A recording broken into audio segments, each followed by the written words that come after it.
Hello दोस्तों, welcome to my YouTube channel.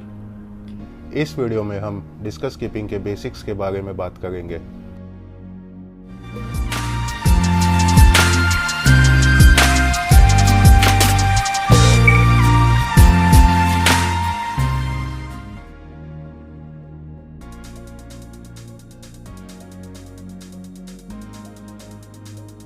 Discuss one of the most rewarding fish है aquarium hobby में, पर definitely beginners fish बिल्कुल भी नहीं है। उसे किंग ऑफ द एक्वेरियम भी कहा जाता है उसके मैजेस्टिक ब्यूटी और वाइब्रेंट कलर्स की वजह से। इनका ओरिजिन अमेज़न रिवर बेसिन से है और ये हमेशा किनारे के नज़दीक जहाँ पानी की लेवल कम हो और पानी का फ्लो भी शांत हो वहाँ पाए जाते हैं। ये mostly strong water currents avoid करते हैं। ये डिस्कस जो उनके नेचुरल हैबिटेट में पाए जाते हैं उन्हें वाइल्ड कॉट डिस्कस भी कहा जाता है और ये कंपैरेटिवली मुश्किल होते हैं पालने के लिए कैप्टिव ब्रेड वैराइटीज से, स्पेशली उनके वाटर केमिस्ट्री और फूड हैबिट्स की वजह से।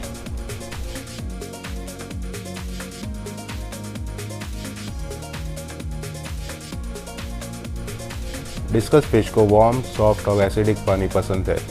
पानी का पीएच 6.0 और 7.0 के बीच में होना चाहिए और हार्डनेस 1 डिग्री से 4 डिग्री DKH के बीच में होना चाहिए।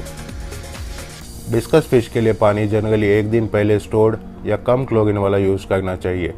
टेम्परेचर 82 डिग्री से 86 डिग्री फ़ारेनहाइट मतलब 27 डिग्री से 30 डिग्री सेल्सियस के बीच में होना चाहिए। हायर टेम्परेचर फिश का मेटाबॉलिज्म बढ़ाता है। सिंपल लैंग्वेज में बोलूँ तो उन्हें भूख ज़्यादा लगती है और ज़्यादा एक्टिव और हेल्दी रहते हैं। यहाँ अपने इंडिया में नेचुरली ट्रॉपिकल क्लाइमेट है, इसलिए हीटर की ज़रूरत मोस्टली नहीं पड़ती और फिश अच्छे से ये क्लाइमेट में थ्राइव करते हैं। मेट्रो सिटीज़ का पानी का पीएच और हार्डनेस भी काफ़ी सूटेबल है डिस्कस फिश के ग्रोथ के लिए। टू बी ऑनेस्ट, मैंने इतने सालों में पीएच किट का रेयरली ही यूज़ किया है।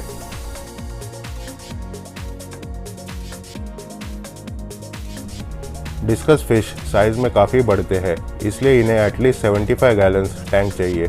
छोटे साइज़ 2 से 3 इंच के डिस्कस को मिनिमम 55 गैलन्स में रेज कर सकते हैं।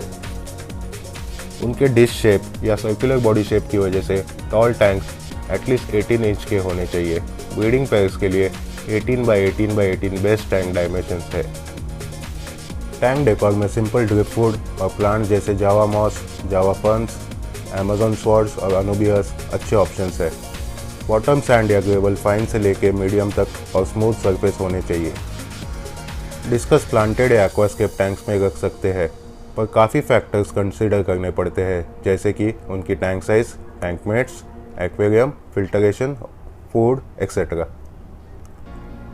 मैं mostly bare bottom tanks prefer और रिकमेंड करता हूँ, जो इजी टू मेंटेन होते हैं और एक्सेलेंट वाटर क्वालिटी प्रोवाइड करते हैं डिस्कस फिश के ग्रोथ के लिए।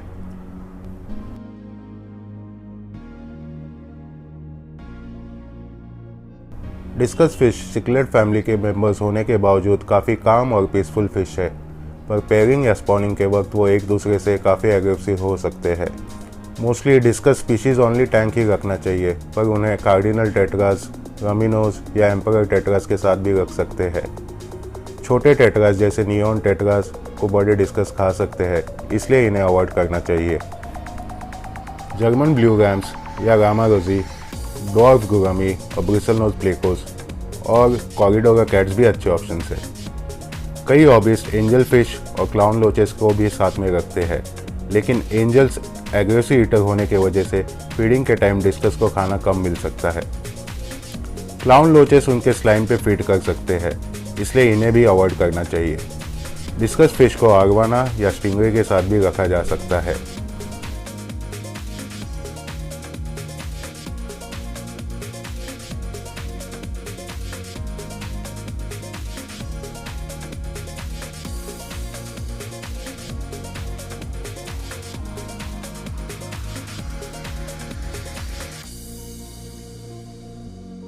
उनके नेचुरल हैबिटेट में डिस्कस का डाइट मोस्टली प्लांट मटेरियल, छोटे वॉर्म्स या क्रूस्टेशियंस हो सकते हैं, पर यह captive bred discuss readily pellets और ड्राई फ्रूट एक्सेप्ट करते हैं। मेरे डिस्कस फिश का main diet animal heart mix है, जिसमें मैं श्रिम्प्स या प्रॉन्स या झींगा, हरे मटर और पालक ब्लेंड करके डालता हूँ। थोड़े टेट्राबाइट्स भी ऐड करता हूँ जिससे मिक्सचर बाइंडिंग में आसानी होती है। हफ्ते में 2 से 3 बार मैं frozen sterilised bloodworms as a treat feed करता हूँ। ब्लडवॉर्म्स एक ऐसा फूड है जो कोई भी फिश रेडिली एक्सेप्ट करता है। फ्रोज़न स्टरलाइज्ड ब्लडवॉर्म्स से फिश को भी काफ़ी न्यूट्रिएंट्स मिलते हैं। अगर आप हॉबिस्ट है तो टेट्राबाइट्स या हिकारी बायोगोल्ड भी अच्छा ऑप्शन है ग्रोथ के लिए, क्योंकि अगर आप GHM या BHM फीड करते हो तो वाटर चेंजेस काफ़ी फ्रीक्वेंटली ऑलमोस्ट डेली या एक दिन छोड़ के करने चाहिए वाटर क्वालिटी मेंटेन करने के लिए।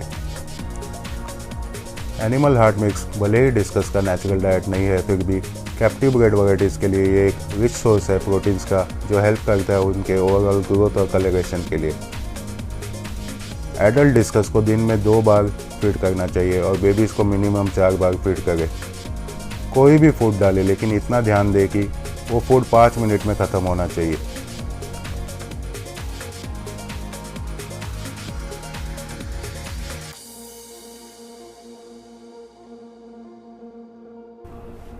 फिल्टरेशन 3 टाइप के होते हैं, बायोलॉजिकल, मैकेनिकल और केमिकल।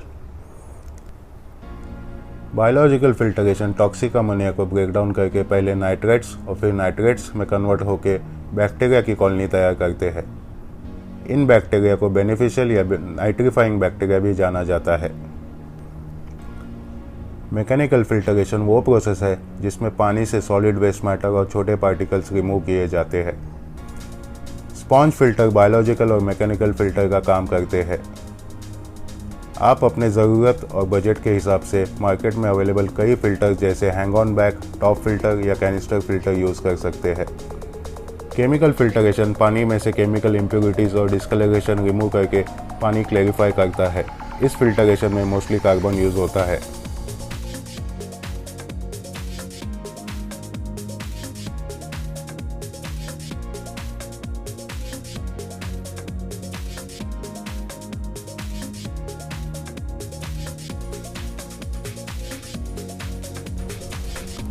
अपने होम रेस्ड डिस्कस को ब्रीड करना काफ़ी रिवॉर्डिंग और at the same time challenging भी है।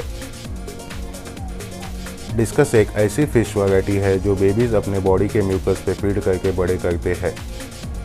वर्ल्ड में ऐसे बेबीज़ रेज करने वाले केवल 4 ही फिश स्पीशीज़ है। डिस्कस ब्रीडिंग एक वास्ट टॉपिक है, इसलिए डिस्कस ब्रीडिंग पर मैं सेपरेट वीडियोस बनाऊंगा डिटेल में। ओवरऑल डिस्कस काफ़ी इजी टू केयर फिश है अगर आप उसे प्रॉपर टाइम और डेडिकेशन दे तो। इसी नोट पे मैं अपना वीडियो कंक्लूड करना चाहूँगा। उम्मीद है आप सभी को मेरा वीडियो पसंद आया होगा। प्लीज़ इस वीडियो को लाइक एंड शेयर करें और मेरे चैनल को सब्सक्राइब करना ना भूलें। बेल आइकन को भी हिट करें लेटेस्ट अपडेट्स जानने के लिए। Thanks and God bless you all.